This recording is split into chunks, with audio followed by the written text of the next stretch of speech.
Bienvenue au podcast de Nouvelle Acropole Montréal. Aujourd'hui, le mystère Disney avec Patrice Poudrier, philosophe. Bonne écoute. Pour commencer, je pense que on pourrait commencer par déjà penser, mais qui était Disney? On connaît Disney maintenant, c'est parce que c'est un géant de la culture d'aujourd'hui. Mais en fait, Disney n'a pas toujours été un géant de la culture. Disney, c'était avant tout un homme. Walt Disney, qui est né en 1901, et donc en 1901 commence une petite compagnie de dessinateurs. C'est un cartooniste. Il y a des anglicismes, excusez-moi. Il va y avoir quelques anglicismes. C'est une personne qui fait des bandes dessinées. Et puis, ben voilà, il va lancer ses idées qui vont, finalement, avec le temps, et là où on est maintenant, en 2019, qui va franchement prendre une proportion absolument exceptionnelle. Donc, Walt Disney ne sera pas le but de la conférence ce soir. Parce que, comme vous savez, son œuvre est beaucoup plus ce qui va nous intéresser. Parce que son œuvre, comme Charles a déjà mentionné, est effectivement beaucoup plus grande que l'homme en tant que tel. Son œuvre dépasse le temps, dépasse beaucoup de toutes les dimensions qu'on peut penser, précisément parce que, justement, son œuvre est atemporelle et elle est globale. C'est-à-dire qu'elle ne s'adresse pas à, pour les 7 à 77 ans, comme on va le dire, mais c'est surtout qu'elle s'adresse à l'humanité. Et donc, l'humanité, mais qui a, comme on va le découvrir, qui dépasse tout le temps, qui dépasse les frontières et qui va finalement nous chercher dans quelque chose qui est finalement essentiel, qui va à l'essence de qu'est-ce que nous sommes en tant qu'humanité. Et donc, quand on parle de Walt Disney, comme certains grands sages ont déjà dit, peut-être vous connaissez la phrase, ne vous intéressez pas à la personne, mais intéressez-vous à la vision. Les grands maîtres de sagesse nous ont dit ça. Ne vous intéressez pas à moi, parce que moi, de toute façon, je vais disparaître. Mais intéressez-vous à mon œuvre. Intéressez-vous à ma vision. Et c'est un peu dans ce sens-là que l'on va plonger un peu dans ce grand mystère, dans cette magie qui est Disney. Alors, on connaît tous les films. La legacy de Disney est gigantesque. Des centaines, voire des milliers de films. Depuis des années, ça a commencé déjà avec Blanche-Neige dans les années 40. Et puis maintenant, en 2019, c'est rendu complètement démesuré, comme avec des theme parks, des parcs thématiques à travers la planète, des films, des jouets. Bon, bref, on ne fera pas le tour de la chose. On en aura pour la soirée juste là. Mais par contre, au-delà de ça, Disney était un visionnaire, dans le sens où il avait une vision. Quand il a créé son œuvre, quand il a commencé à présenter qu'est-ce qu'il avait, qu'est-ce qu'il voyait, qu'est-ce qu'il visionnait, qu'est-ce qu'il entrevoyait, il nous a présenté effectivement, dès le début, il y avait en lui cette vision qu'il va partager. Et la vision qu'il va partager, elle va se resplendir dans tout ce qu'on va découvrir ensemble ce soir.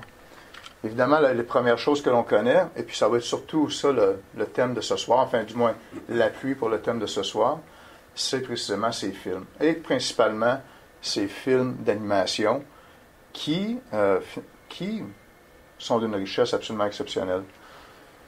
Mais somme toute, ce que j'aimerais, pourquoi Disney, pourquoi se pencher sur Disney, c'est que Disney lui-même, dans sa vision, ne prétend pas avoir rien inventé. Autrement dit, il a récupéré quelque chose qui a amené à une époque, qui est notre époque, avec on y reviendra, mais avec ses pour, ses contre, ses petitesses et ses grandeurs. Mais somme toute, c'est que Disney a récupéré une magie qui nous vient finalement de l'héritage même de l'humanité.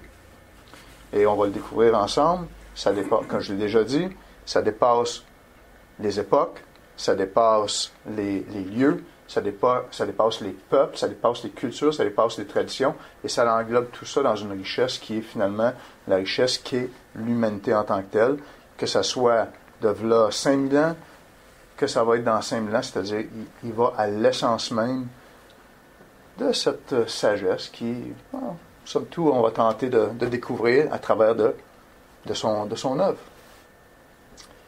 On connaît tous les films de Disney.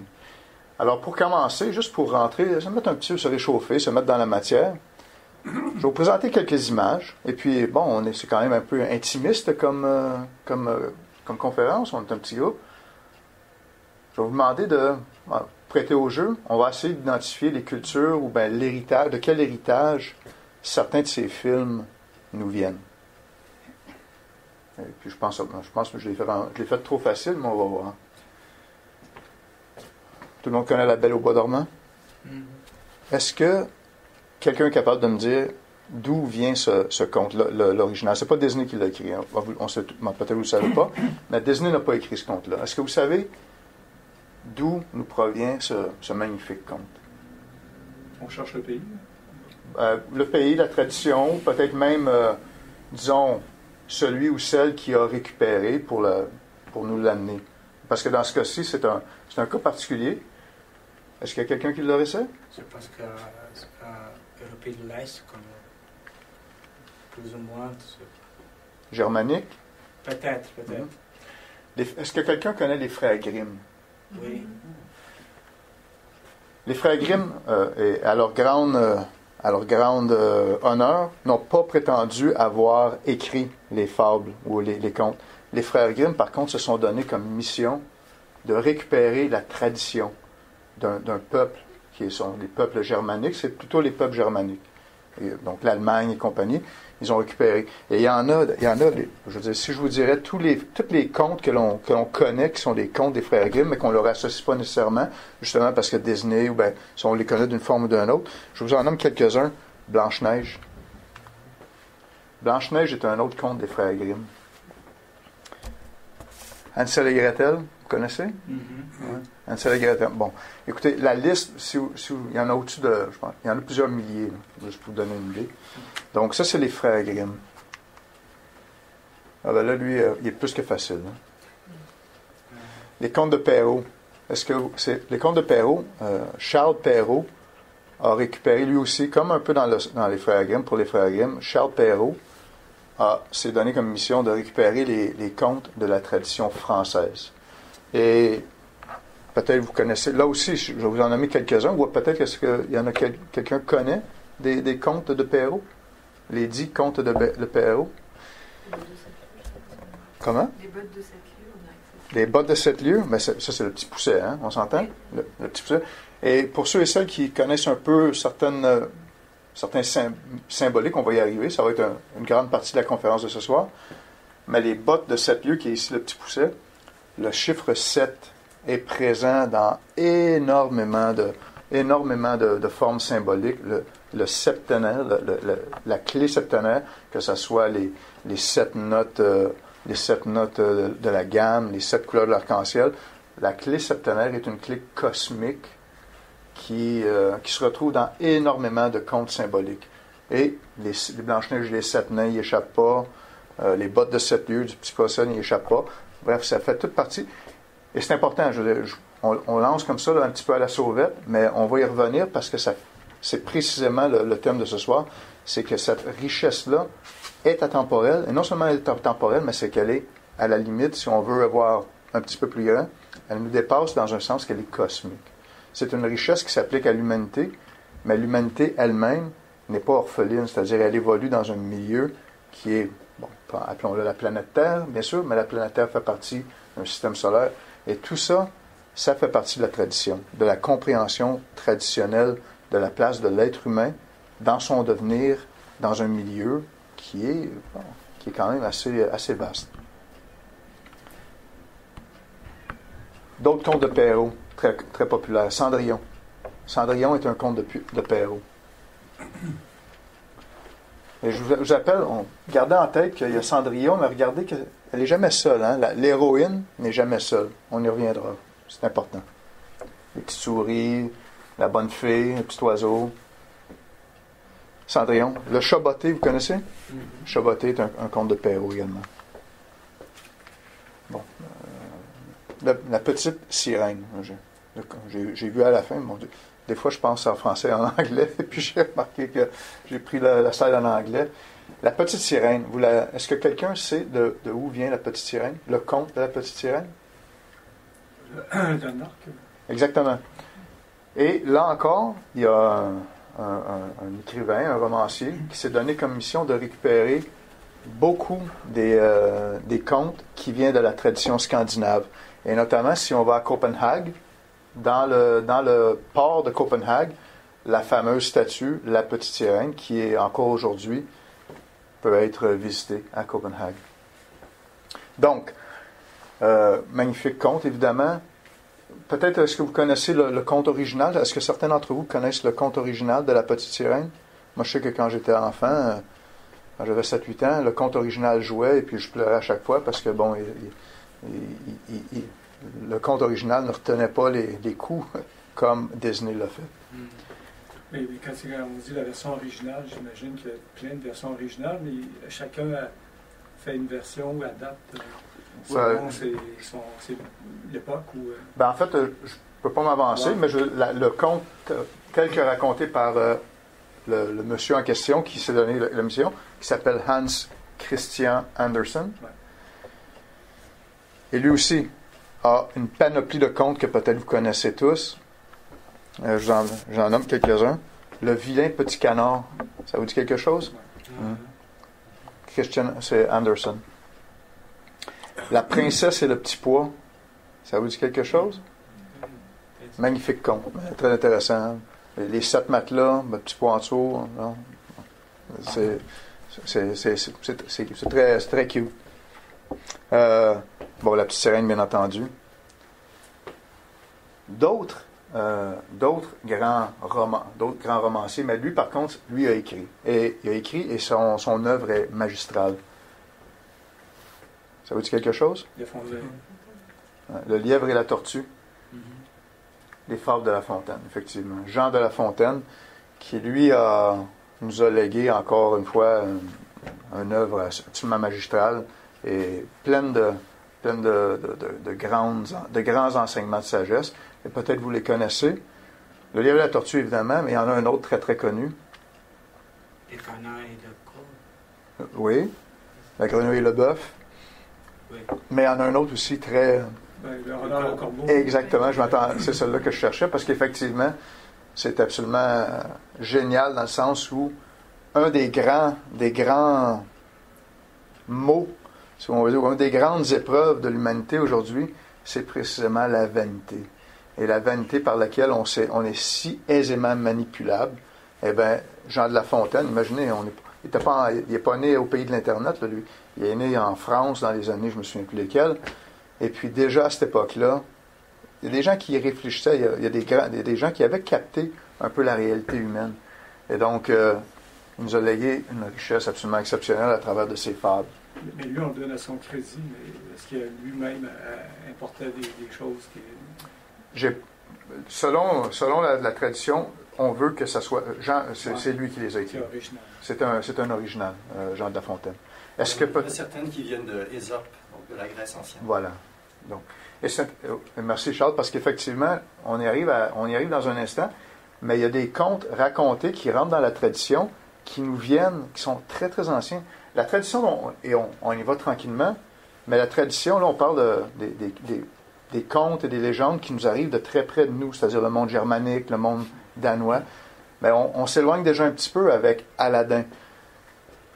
Bon, très bon film en passant, pour tout le monde l'a aimé. Est-ce que vous savez d'où nous vient l'original, le conte original?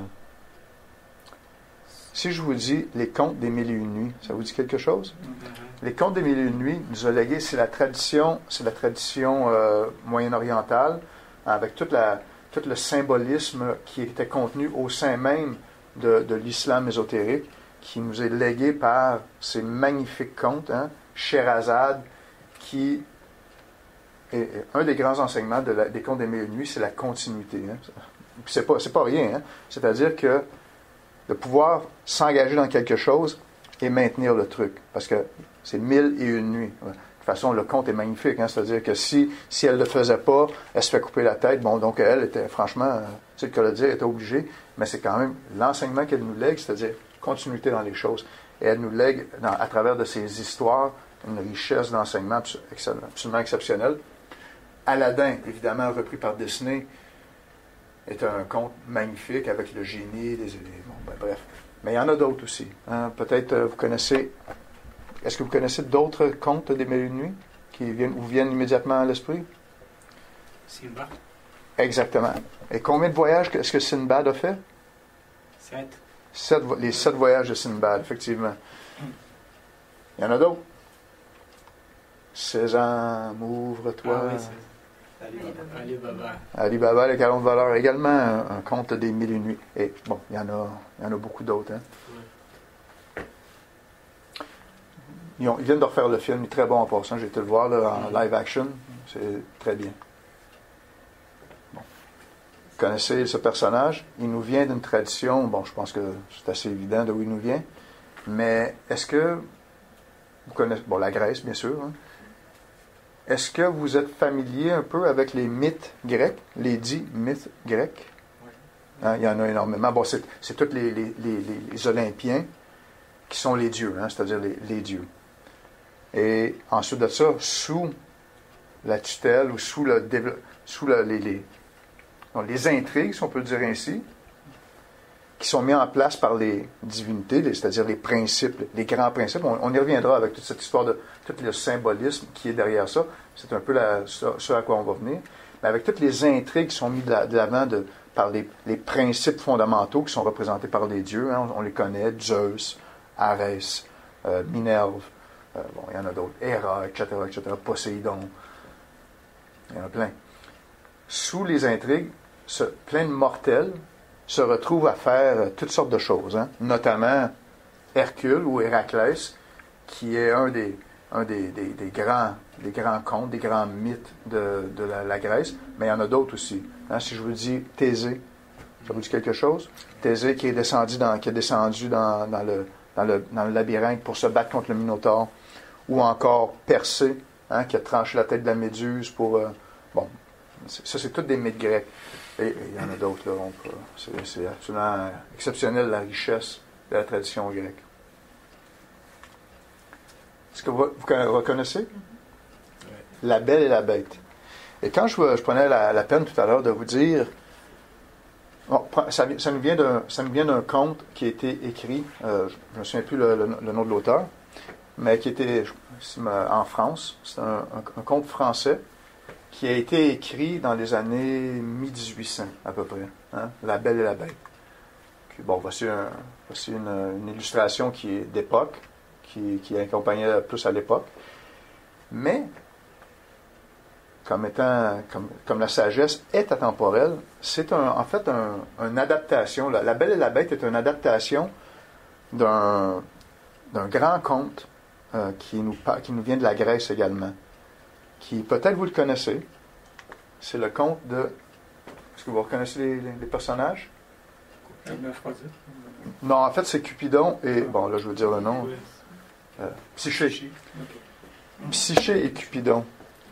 Et qu'elle a passé pour plusieurs étapes, plusieurs preuves pour avoir la possibilité d'avoir l'amour de Cupide, c'est ça? Oui. Non, mais c'est exactement ça. Si on fait, juste pour donner un peu l'idée de comment les deux sont imbriqués, parce qu'effectivement, on va y arriver, mais c'est vraiment une question de symbolisme, c'est-à-dire une question et on va y arriver dans qu'est-ce que c'est qu'on entend par symbolisme. Mais ici, on a Psyché, qui est finalement cette jeune fille qui se retrouve dans un château. Vous voyez un peu vous connaissez l'histoire de la Belle et la Bête? Se retrouve dans un château avec un amoureux qu'il ne faut pas qu'elle regarde. Et le fait de le regarder va le faire fuir. Et elle se fait dire par sa famille, tu es probablement en amour, parce que là, elle a le droit de retourner à sa famille, exactement comme la Belle et la Bête. Et puis elle se fait dire, mon Dieu, tu dois être en train d'être amoureuse avec une espèce de monstre hideux, etc., etc. Et elle va douter. Donc le doute la plonge dans la panoplie qui va... l'intrigue qui va lui faire passer à travers une série d'épreuves pour reconquérir qui était nul autre que Cupidon, c'est-à-dire l'amour avec un grand A. Le grand amour, qui n'est pas l'amour, on s'entend, là, c'est représenté sous forme humaine, mais c'est des principes. Hein. Donc la psyché, c'est-à-dire la psyché, elle s'appelle, la jeune fille s'appelle Psyché, mais psyché, c'est l'âme, hein, c'est nous, c'est notre psyché qui va se rencontrer les grands principes sous la forme ici, sous la forme d'un être humain, mais les grands principes de l'amour, c'est-à-dire le grand amour. Donc, elle va douter. Et le doute va créer le schisme avec Cupidon, avec l'amour. Et c'est intéressant, parce que ça, c'est précisément le propre de qu'est-ce que nous, en tant que personne, en tant qu'humain, en tant que conscience, on doit passer à travers de certaines choses pour nous faire avancer. Autrement dit, là où elle était très confortable dans son château avec son amant invisible, tout était bien, ne se posait pas de questions, eh bien, c'est le paradis sur terre, quoi. Hein? C'est Adam et Ève qui ne voyaient rien, puis d'un coup, ils vont manger à la pomme, et là, il faut qu'ils passent à travers de différentes épreuves. Mais c'est exactement la même chose. C'est-à-dire qu'elle, Psyché, doutant de qui, avec qui elle était, elle va essayer de voir. Cupidon lui avait dit, il ne faut pas que tu me regardes. Elle va le regarder. Il y a une rupture. Mais ça ne se finit pas là. C'est-à-dire qu'elle va passer à travers une série d'épreuves, effectivement, un périple qui va la ramener à quoi? Qui va la ramener à son amoureux, mais cette fois-là, pas aveuglément, avec pleine conscience. Elle va, à la fin du mythe, à la fin du conte, Psyché est réunie avec son amant, mais cette fois-là, les yeux grands ouverts. Donc, c'est le principe. C'est important parce que ça s'applique à nous.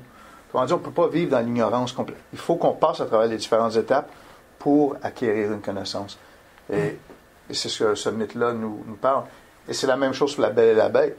C'est-à-dire qu'une fois que le doute et que l'amour est vraiment là, au-delà des apparences, c'est présenté, évidemment, c'était présenté un petit peu différent. Là, qu'est-ce qui arrive à la bête, vous vous souvenez? Elle redevient le prince charmant. Elle redevient la beauté même. Et puis là, ils vécurent heureux jusqu'à la fin des temps. Vous connaissez The Sword and the Stone? C'est-à-dire vous reconnaissez le personnage? Oui, le prince Arthur. Le roi Arthur. Le roi Arthur. Le roi Arthur, tout le monde connaît, hein, les romans de la Table Ronde. Les romans de la Table Ronde sont très anciens. Hein. Les premiers, je ne sais même pas si c'est les premiers, mais dans les premiers écrits de la Table Ronde, ils datent de l'époque médiévale, c'est-à-dire Chrétien de Troyes, peut-être vous connaissez. Et puis là, ça a évolué après ça, depuis ce temps-là, il y a eu énormément, Wolfram von Eschenbach qui a écrit le Parsifal, Mallory a écrit La Morte d'Arthur, Thomas White a écrit, c'est lui qui a écrit, Thomas White a écrit The Sword and the Stone. Le texte sur lequel ce film-là est basé, c'est un roman de White, qui a écrit 5 romans, qui ensemble est le fameux livre, peut-être vous le connaissez, The Once and Future King. Le roi d'il y a déjà et qui reviendra, quelque chose, une traduction libre. Et ces 5 livres, notamment The Sword and the Stone, qui est l'éducation de Arthur. Et l'éducation de Arthur, si vous peut-être vous avez vu le film, mais si jamais vous vous intéressez à la lecture, c'est absolument exceptionnel parce que c'est magique de A à Z. C'est-à-dire que le petit garçon, sous la tutelle de Merlin, et on y reviendra de cette relation, sous la tutelle de Merlin, va être initié à travers de toutes sortes de magies à des dimensions de l'imagination et de la conscience qui le fait grandir et qui va le faire devenir le fameux roi Arthur avec toute sa sagesse et compagnie. Mais il va passer à travers de ce cycle pour grandir. Donc, très, très beau. Et, comme je vous dis, la tradition arthurienne, c'est Arthur en tant que personnage. Bon, je fais si vous me permettez une petite parenthèse, il ne faut pas que je m'égare trop parce que sinon on va manquer de temps. Mais Arthur, c'est le roi du monde. C'est-à-dire, c'est ce fameux roi, l'incarnation même de la sagesse. symbolisé par le sable, qui est l'axe qui est le don du ciel, l'axe fiché dans la terre, c'est-à-dire qui vient sur terre, et la seule âme, ou enfin le seul personnage qui peut prendre, vous vous souvenez, hein, personne ne peut le sortir, vous connaissez un peu l'histoire, personne ne peut le sortir, à part une personne qui va s'avérer être Arthur, un petit garçon. Mais pourquoi est-ce que c'est Arthur? Parce que Arthur, son être, qui il est la correspondance même de qu'est-ce que le sabre est. C'est pour ça que le sabre lui revient. C'est qu'Arthur est l'incarnation, si vous voulez, du sabre. Parce que son essence lui correspond. Et quand on sait qu'est-ce que c'est que le sabre, c'est-à-dire le don du divin. Absolument, j'adore les légendes arthuriennes. Ici, évidemment, le roman de la table ronde. Vous connaissez ce petit personnage? Hiawatha? Bon, vous demandez c'est de quelle tradition ça nous arrive. Je pense que vous posez la question, c'est y répondre. C'est évidemment la traduction autochtone, hein, des Indiens d'Amérique du Nord. Hiawatha, donc, qui a été présenté par Disney comme étant un petit guerrier, très, très intrépide, très, très intelligent, très, très astucieux. Évidemment, la tradition autochtone, la tradition des Indiens d'Amérique est d'une richesse absolument incroyable. On s'entend? On fait d'ailleurs une petite publicité ici. On fait d'ailleurs une activité la semaine prochaine sur les Indiens d'Amérique. Donc, Hiawatha, le petit Indien. Mais Hiawatha est un héros. Et tout comme je vous parlais de Disney comme étant le fondateur de Disney, d'avoir une vision, un des mythes ou un des principes qui revient constamment à travers, et là quand je vous dis constamment, c'est vraiment, si on ferait le balayage de toutes les cultures, si on ferait le balayage de toutes les grandes civilisations, un mythe revient tout le temps. C'est le mythe du héros fondateur. C'est-à-dire la personne qui a impulsé, qui est le premier qui est venu pour impulser ce qui va suivre. On peut penser à la Grèce, Orphée. On peut penser à la Chine, le général Fouhi. On peut penser aux Aztèques, Huitzilopochtli. Bref, les Incas. Viracocha. Merci. Viracocha, les Incas. Bref, chaque tradition a cette impulsion première. Hiawatha est un personnage proto-historique, si on veut dire. C'est donc, on lui attribue une réalité historique et on lui attribue évidemment des grands pouvoirs magiques et compagnie qui dépassent un peu peut-être notre réalité, disons, matérialiste, notre réalité cartésienne d'aujourd'hui. Et Hiawatha, en fait, était le héros fondateur du peuple iroquois. C'est-à-dire qu'on lui attribue le commencement ou la prise de qu'est-ce qui va devenir la Confédération iroquoise. Les 6 tribus, à la fin c'est 6 tribus, mais les 5 tribus fondatrices et une 6e qui va s'y. On attribue ça. Donc son canot se voguait seul sur la rivière, hein, par la force de sa volonté. Enfin bref, un canot magique qui remontait les rivières tout seul. Il parlait aux animaux. Les animaux l'informaient de tout ce qui se passait sur le territoire. Absolument magnifique. Donc, vous voyez un peu que ça, c'est tout Disney. Donc, Disney n'a rien inventé.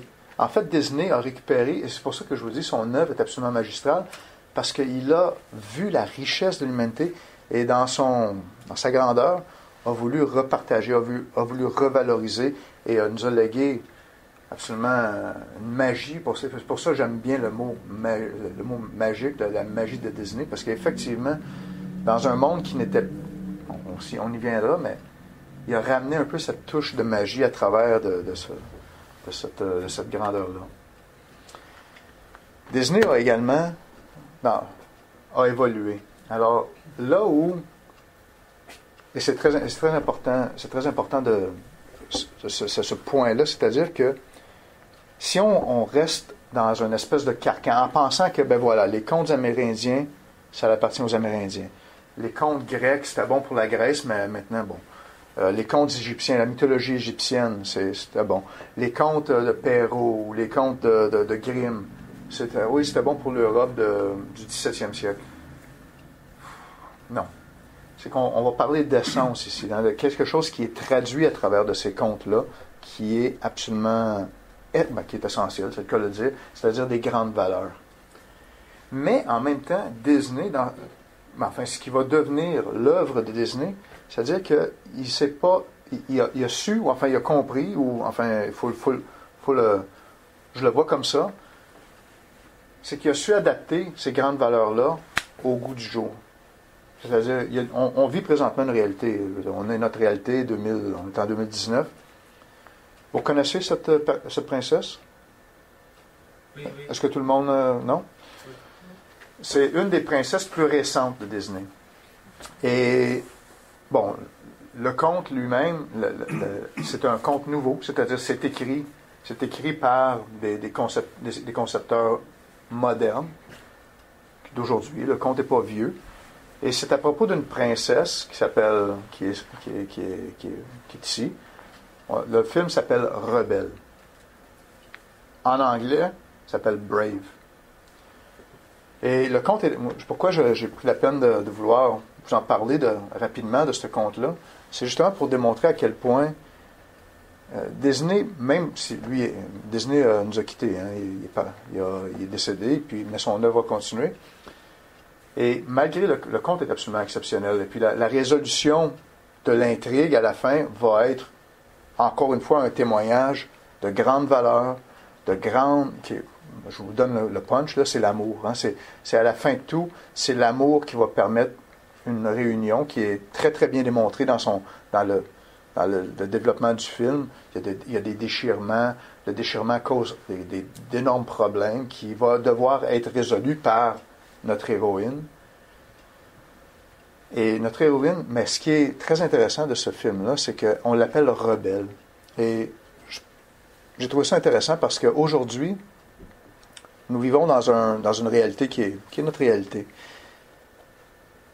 Et c'est intéressant parce que cette jeune fille-là, contrairement à la princesse toute douce qui pouvait être une vision qui appartenait à une certaine époque, qui enlève rien à l'époque, mais aujourd'hui, on nous montre cette princesse-là qui, elle, au contraire, est complètement dégourdie. Elle veut casser un peu le dogme, parce que là, son père veut la forcer à se marier avec le beau prince. Elle veut rien savoir. Elle veut chevaucher son cheval, aller courir partout, grimper des montagnes.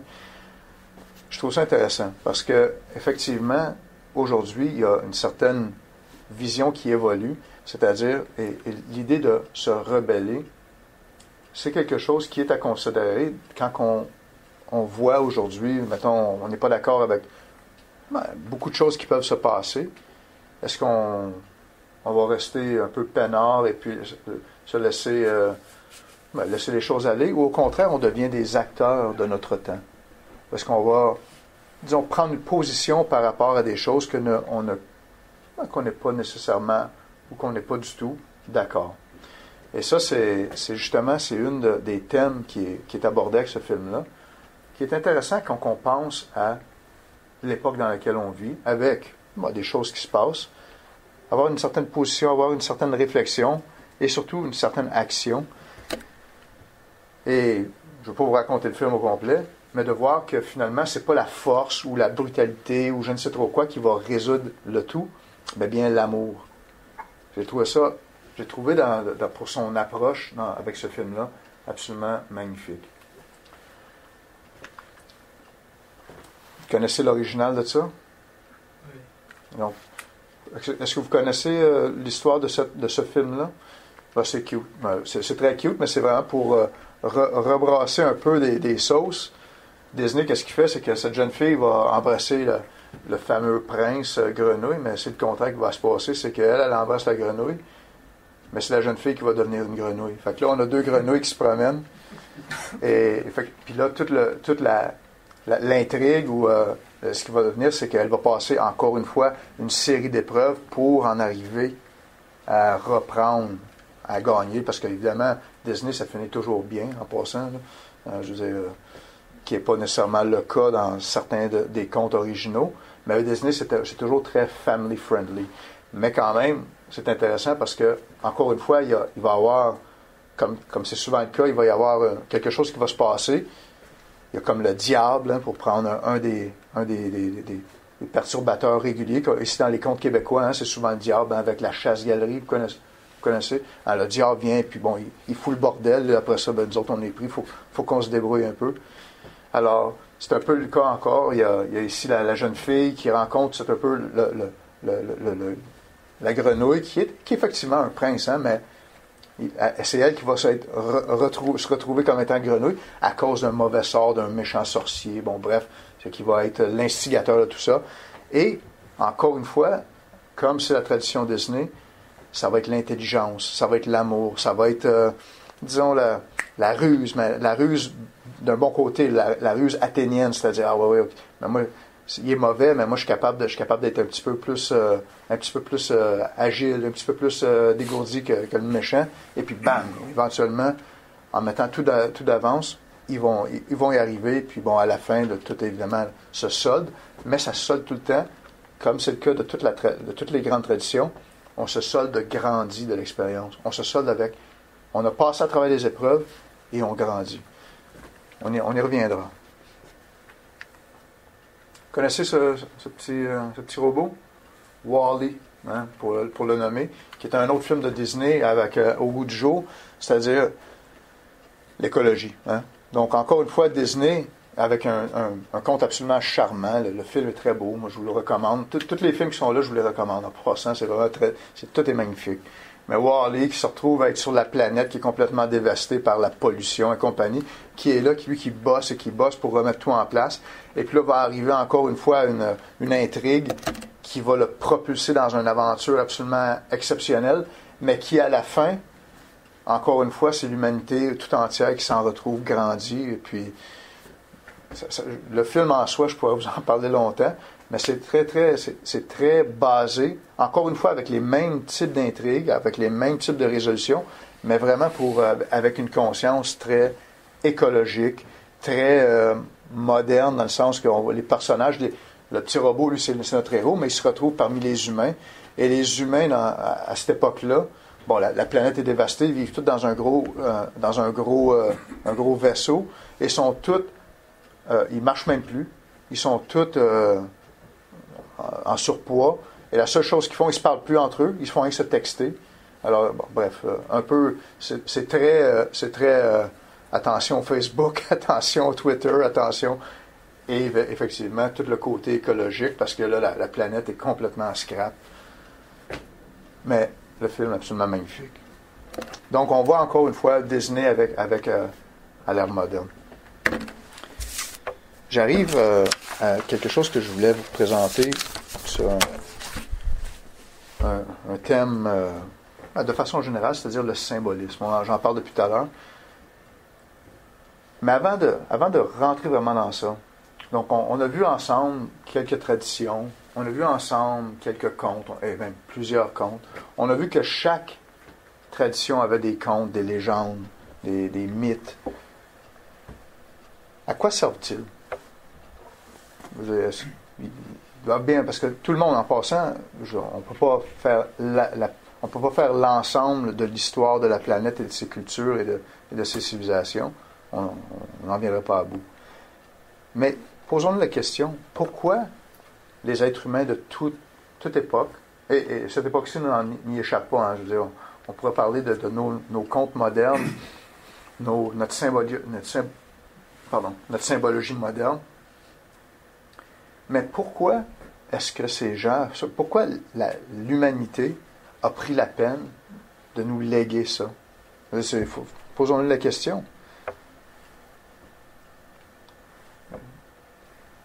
Ici, comme vous savez, Nouvelle Acropole, c'est une école de philosophie à la manière classique. Donc, on fait beaucoup d'activités pour justement se reconnecter à, finalement, cette sagesse atemporelle, ces valeurs atemporelles. Mais c'est précisément ça. Les contes, tels que l'on les a vus, et puis on n'a pas pris la peine de les analyser, parce que franchement, on prendrait un conte et on pourrait en parler pendant 3 heures et on n'aurait pas fait le tour.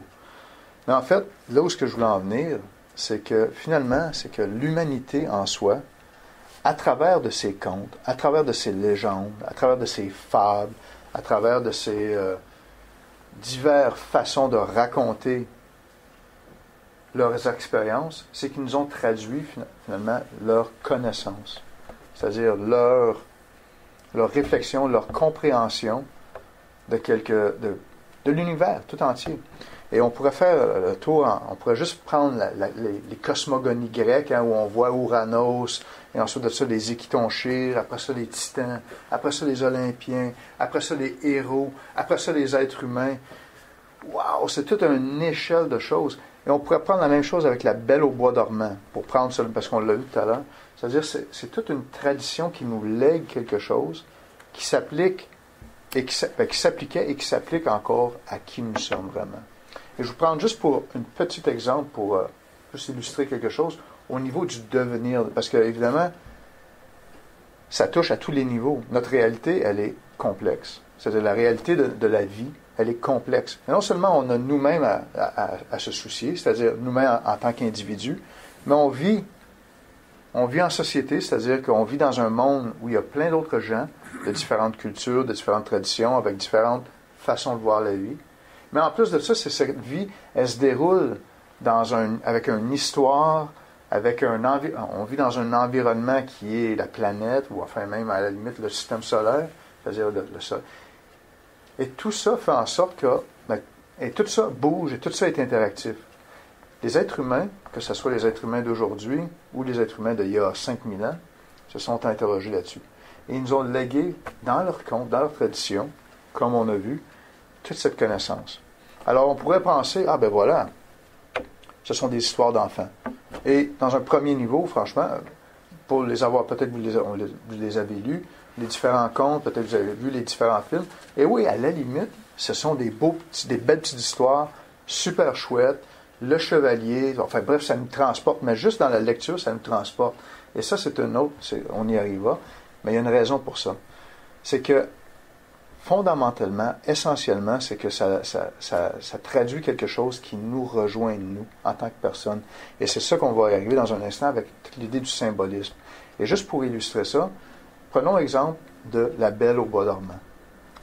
Juste rapidement, qu'est-ce que ce petit conte apparemment très sympathique, on le connaît tous, Belle au bois dormant, la petite fille qui se pique sur le fuseau, tombe endormie, les trois filles veulent trouver le héros pour le réveiller. C'est un conte, c'est nous, en passant. Si on plonge un peu, si on rentre un peu à l'intérieur du conte, c'est la conscience. La jeune fille, c'est la conscience. Un peu comme Psyché, tout à l'heure, qui, dans le doute, s'est fait exclure de l'amour. C'est la Belle au bois dormant, c'est exactement ça. C'est-à-dire qu'on a la conscience qui dort. Et elle dort où? Vous vous souvenez du conte? Dans la plus haute tour, du plus haut château, qui est gardé par des forêts de ronces, qui est gardé par des dragons, qui est gardé par toutes sortes de choses. Alors, qu'est-ce qui arrive? C'est-à-dire que le prince, qui est finalement, c'est nous qui veut se réveiller. Mais comment on peut se réveiller? On va se réveiller, comme il va y avoir la méchante qui va vouloir, enfin dans ce cas-ci c'est Maleficent, qui tente, dans d'autres places le méchant sorcier, au Québec c'est souvent le diable, qui va toujours nous mettre les bâtons dans les roues. Mais finalement, qu'est-ce que le chevalier va réussir à faire dans ce cas-ci, dans le cas de la Belle au bois dormant? C'est-à-dire que pour arriver à éveiller son propre âme, c'est-à-dire qu'il va falloir passer à travers des épreuves. Il va falloir on va faire traverser la forêt de ronces à coups d'épée. Et après ça, qu'est-ce qui va se tenir devant nous? C'est le fameux dragon. Mais il va falloir qu'on traverse le dragon pour pouvoir finalement arriver et pour prendre contact et finalement que l'âme, ou dans ce cas-ci, sous la forme de la belle princesse, se réveille. Dans un autre cas, c'est Psyché, encore une fois. Et puis, d'autres fois, c'est des grenouilles qui redeviennent humaines. Enfin, bref, c'est tout ce contact-là qui fait en sorte que, pour finalement avancer, pour s'éveiller, il va falloir aller de l'avant. Et donc, les contes, comme on le voit, nous offrent ça. Les contes offerts par tous les peuples, de l'Orient à l'Occident, de toutes les époques nous parle de cette réalité humaine qui est le cheminement, quel qu'il soit, pour grandir. On va y revenir, et il le fait à travers du symbolisme. Et le symbolisme, est-ce que tout le monde est familier, au moins un petit peu, plus ou moins, avec ce qu'on appelle le symbolisme en tant que langage? Je vais prendre quelques instants. Les symboles, vous les connaissez? Il y en a un qui est quand même assez bien connu, le yin et le yang. Alors, on s'entend, c'est pas le bien et le mal en passant. Hein? C'est deux grands principes universels, c'est-à-dire principe, appelons-le masculin, yang, le principe féminin, qui sont nécessaires pour que la réalité telle qu'on la connaît se manifeste. Hein? C'est deux grands principes qui sont indissociables l'un de l'autre pour faire en sorte que le tout va de l'avant, c'est-à-dire que la vie se manifeste, qu'on passe avec des principes actifs, des principes réceptifs. Bon, bref, finalement, c'est une explication de l'univers qui nous est présentée sous un symbole qui, finalement, aujourd'hui, on connaît très bien. Mais il y en a d'autres symboles. Ça, c'en est un. On pourrait faire une conférence sur juste les symboles, mais je veux juste en prendre quelques-uns pour illustrer un peu quelques petites choses. Est-ce que vous connaissez ce symbole? C'est africain, Hein? La croix de la vie? C'est égyptien. L'Ankh, hein? L'Ankh égyptien. Donc on la connaît très bien. Avec au centre, ici, encore d'autres symboles. Ça donne... Je ne lis pas l'hiéroglyphe, mais je sais qu'est-ce que lui veut dire, OK? C'est scarabée. Oui, Neb, Keper, Ré. C'est un des 5 noms de Toutankhamon. Je prends juste un petit instant parce que c'est quand même intéressant parce que déjà dans ce symbole-là, il y a énormément de choses. Je ne pourrais pas vous le déchiffrer au complet, c'est tellement riche. Mais la clé de la vie. La clé de la vie, peut-être vous avez vu plusieurs personnes qui aiment se promener avec une encre alentour du cou. C'est cute parce que franchement, c'est un beau symbole, c'est très beau. Mais en Égypte, par contre, ça serait quelque chose qu'on n'aurait pas vu. En Égypte ancienne, on n'aurait jamais vu ça. Vous savez pourquoi? Parce que seulement les dieux portaient l'encre en Égypte ancienne. L'encre était le symbole des dieux, c'est-à-dire la clé de la vie. Ça le dit très bien. Hein? Et seulement que les dieux avaient cette clé-là. La clé de la vie était le principe des dieux. Par contre, le scarabée était le symbole du disciple, c'est-à-dire celui qui veut cheminer vers sa propre discipline, sa propre maîtrise. Le scarabée l'était.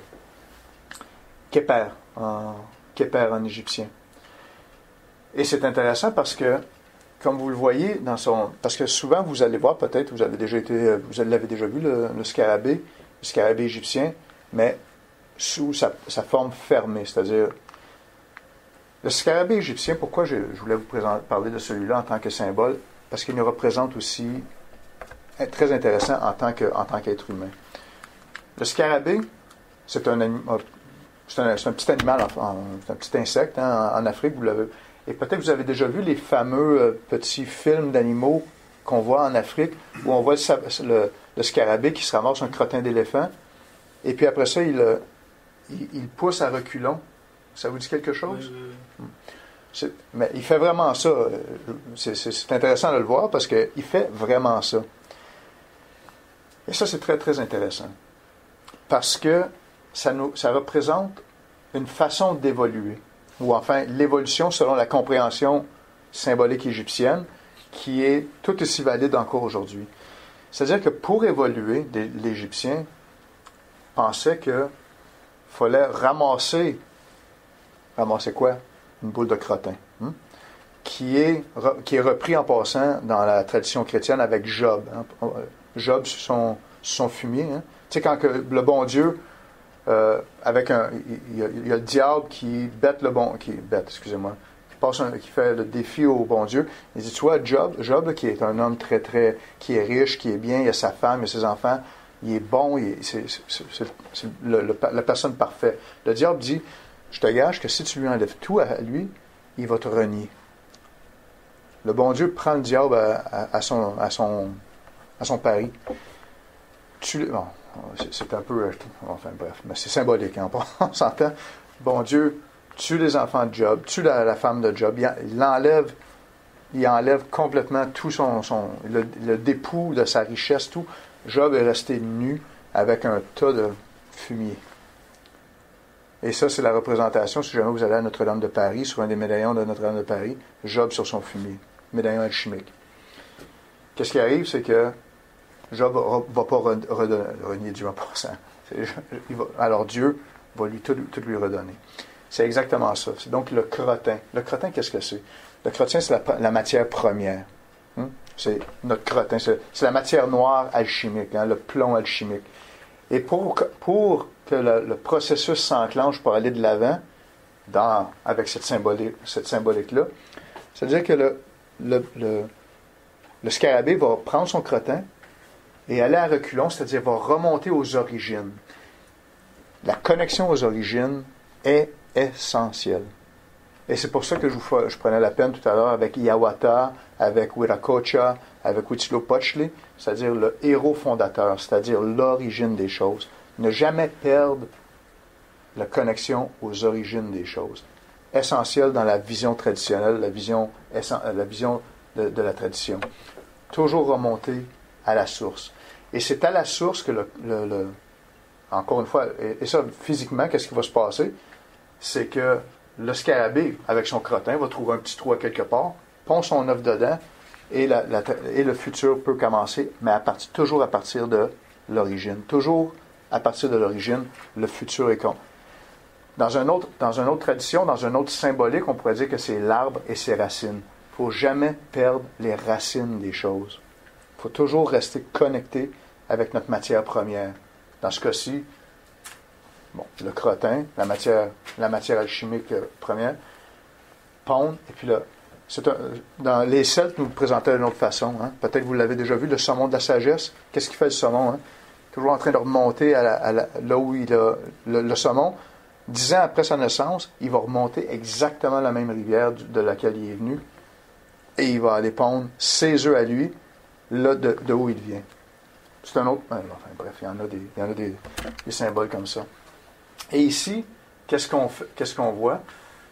C'est que finalement, le scarabée, ayant accompli ce qu'il a à accomplir, il se déploie, il déploie ses ailes. Ça, c'est l'âme réalisée. Mais elle se réalise face à quoi? Au soleil, c'est-à-dire le principe spirituel par excellence, Ré, c'est-à-dire le soleil, quoi, qui n'est pas des adorateurs de soleil comme certaines personnes peuvent le prétendre, c'est-à-dire c'est un symbole de qu'est-ce qui est le donneur de vie. Bref. Il y aurait beaucoup à dire, mais c'est un peu ce que je voulais vous présenter comme symbolique, parce que Disney n'y échappe pas. La symbolique de Disney, c'est précisément ça. Mais pour se relier à ça, j'ai mis ici, est-ce que tout le monde lit l'anglais? Est-ce que je peux faire c'est un quote d'Albert Einstein. Imagination is more important than knowledge. L'imagination est plus importante que la connaissance ou le savoir. Parce que la connaissance est limitée à qu'est-ce que l'on sait ou qu'est-ce que l'on comprend. Alors que l'imagination embrasse l'ensemble du monde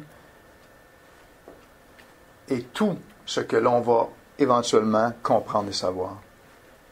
Albert Einstein. Un autre. The true sign of intelligence is not knowledge but imagination. Le véritable signe d'intelligence, ce n'est pas la connaissance, mais l'imagination. Absolument exceptionnel. Et c'est pour ça que je l'ai mis là, c'est que pour se relier à la vision symbolique des choses, c'est une clé finalement c'est une clé de compréhension, c'est-à-dire l'imagination. Et dans imagination, l'image, magie, encore une fois, avec notre fameux Disney, qui lui, franchement, je trouve qu'il s'inscrit dans cette ligne de redonner une vision magique de qu'est-ce que notre culture aujourd'hui a besoin, c'est-à-dire cette vision cartésienne complètement déniée de magie ou quoi que ce soit. Disney a pu réinsuffler un peu de cette magie, de cette vision qui dépasse finalement le quotidien, mais vraiment qui remonte à cette quête qui est essentielle, c'est-à-dire la quête du devenir qui est notre quête en tant qu'humanité. Une autre raison pourquoi la Disney est si populaire, comme je vous disais, ça embrasse à peu près toutes les régions du monde. On l'a mis ici. J'ai mis une petite carte ici qui situe plusieurs des films de Disney. Alors, comme vous voyez, bon, il y en a en Amérique, en Amérique latine, en Amérique du Sud, en Afrique, bien sûr, Mulan, un conte chinois. On aurait pu faire juste... Ouais, bref, on ne peut pas toutes les mettre. Ici, l'Inde avec Mowgli. Mowgli qui n'est pas un conte de Disney, hein, c'est un conte de Kipling en passant.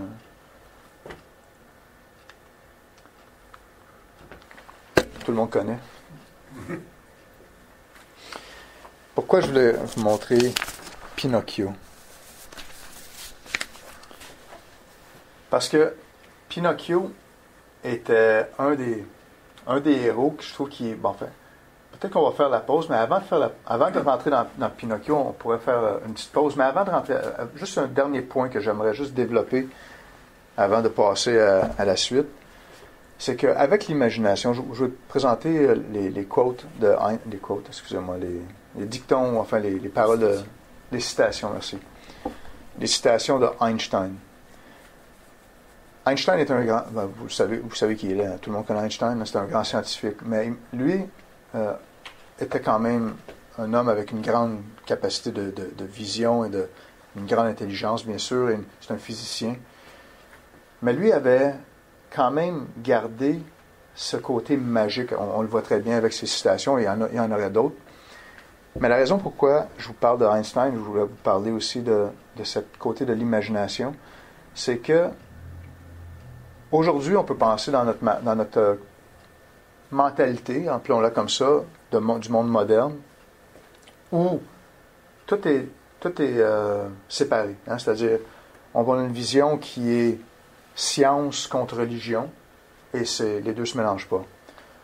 Ou si on veut dire aussi, on pourrait dire d'une autre façon, matérialisme contre spiritualité. Moi, je vais m'assumer, je considère que j'aime beaucoup la spiritualité. Je considère que la réalité humaine est bien au-delà de juste le tous les jours, le concret, mais bien sûr qu'il y a le concret. On s'entend, il faut tous aller travailler. Faut tous, on va se marier, certains d'entre nous vont avoir des enfants, etc., etc. La vie, le quotidien. On fait notre expérience matérielle, c'est clair, net et précis. Ce qui nous entoure, nos corps, nos chairs, nos chaises, tout ce qui nous entoure, c'est le monde matériel. Mais qu'est-ce qui doit dicter, si on veut, qu'est-ce qui doit nous élever, qu'est-ce qui doit être notre quête? Je considère que c'est spirituel. Et en ce sens, on peut penser Disney, qui lui a constamment nous offert des œuvres d'une nature symbolique, qui est cette quête pour reconquérir quelque chose, et ça va être le point qu'on va faire après la pause. Mais avant, par contre, je voulais juste que l'on regarde une petite vidéo ensemble qui démontre que cet antagonisme matérialisme spirituel ou esprit-matière est purement une production d'une mentalité moderne. Et Disney, en 1950, a fait un petit vidéo qui mettant en vedette nul autre que Donald Duck, qui démontre un lien, si on veut, ou enfin une harmonie entre une vision qui est scientifique et une vision spirituelle. Ou, si vous voulez, une vision scientifique et une vision du sacré. Qui les deux se retrouvent à faire le point dans un petit vidéo, 7 minutes. Je vous demande 7 minutes, après ça on fait une petite pause. Mais Charles, tu veux, s'il te plaît? Très intéressant.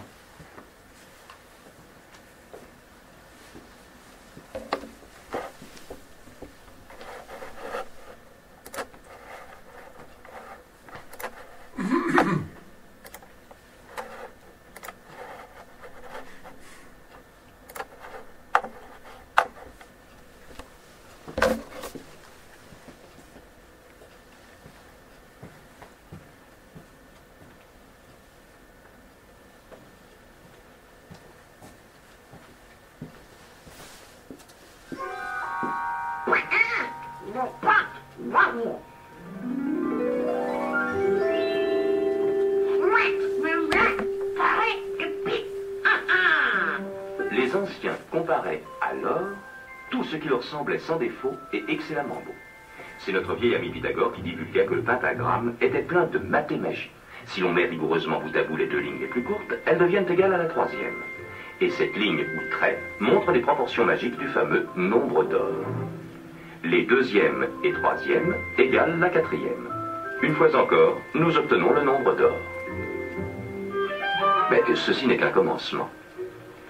Caché dans le pentagramme se trouve le secret permettant de créer un rectangle d'or que les Grecs admiraient du fait de ses merveilleuses proportions et de ses qualités magiques. L'étoile contient le rectangle d'or répété maintes fois.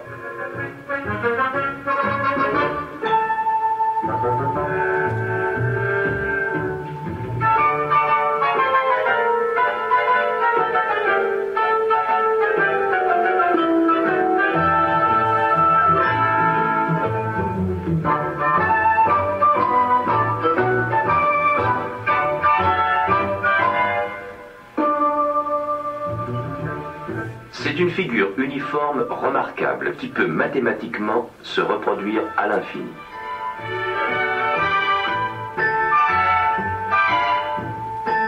Tous ces rectangles ont exactement les mêmes proportions.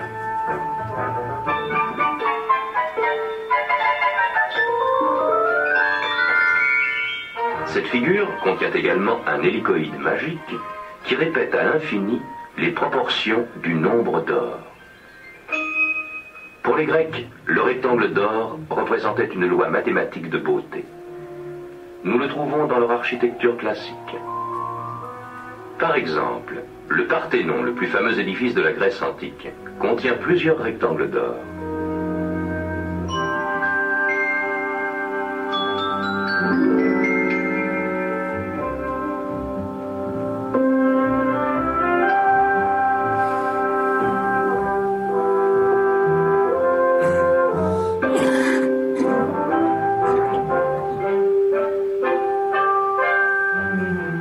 Ces mêmes proportions d'or se retrouvent aussi dans la sculpture grecque de l'Antiquité.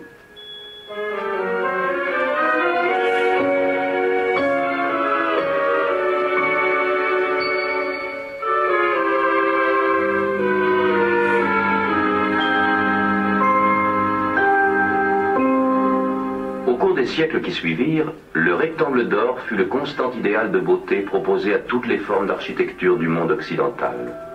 Notre-Dame de Paris en est un exemple extraordinaire. Ce n'était pas non plus un secret pour les peintres de la Renaissance.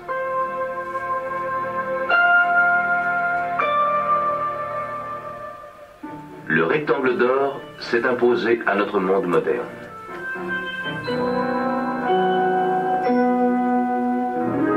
Les peintres modernes ont redécouvert la merveille de ses proportions. En fait, on trouve cette proportion idéale dans la vie même.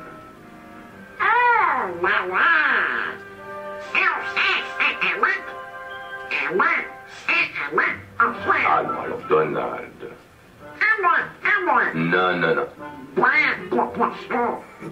Pas tout à fait, non.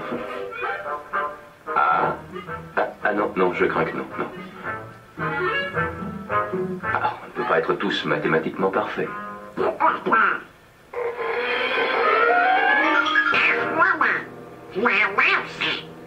À présent que vous êtes empêtrés dans ce pentagone, voyons comment la nature utilise cette même forme mathématique. Le pétunia,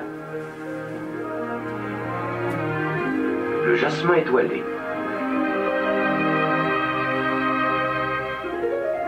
l'étoile de mer,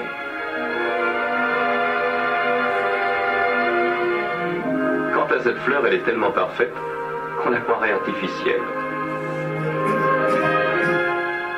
On trouve dans la nature des milliers de spécimens du type étoile, bien dignes d'être affiliés à la secte des pythagoriciens.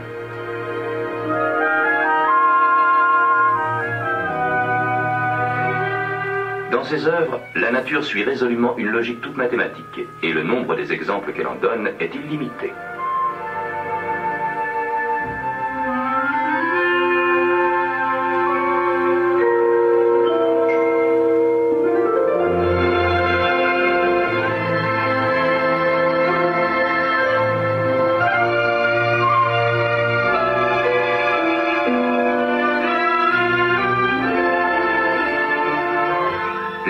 proportions admirables du nombre d'or sont souvent remarquables dans les hélicoïdes ou formes en colimaçon de certaines inventions de la nature.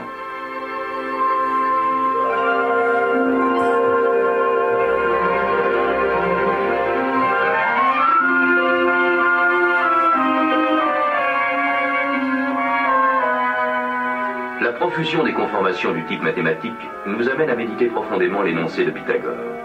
Tout a été mis en place suivant un nombre et une forme purement mathématiques. Eh oui, on trouve les mathématiques dans la musique, dans la plupart des arts, dans presque tout. Et comme les Grecs l'avaient pressenti, les règles sont demeurées inchangées.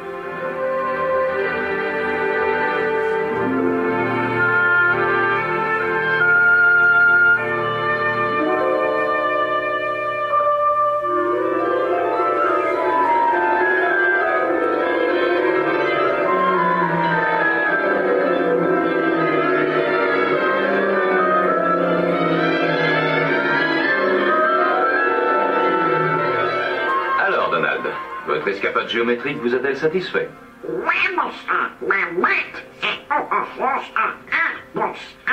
Je ne vous le fais pas dire. Les mathématiques sont aussi à la base de certains jeux.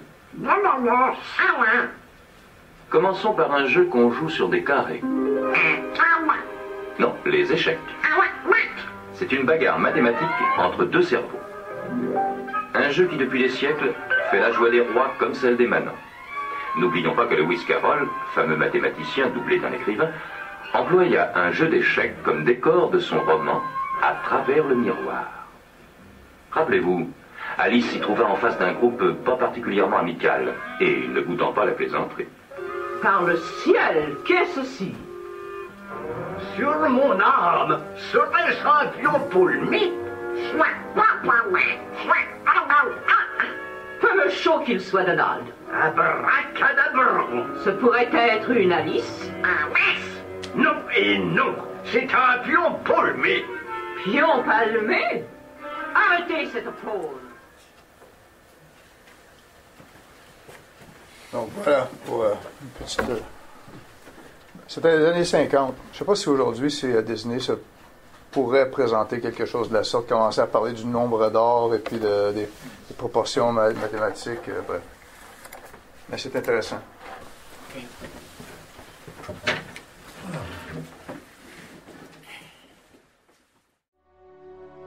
Merci d'avoir écouté ce podcast. Pour rester en contact, vous pouvez nous suivre via notre site internet à montréal.acropole.ca. Aussi, Nouvelle Acropole est une organisation à but non lucratif présente dans plus de 60 pays à travers le monde. Vous pouvez nous appuyer en faisant un don ponctuel sur notre site internet à montréal.acropole.ca/contribuer.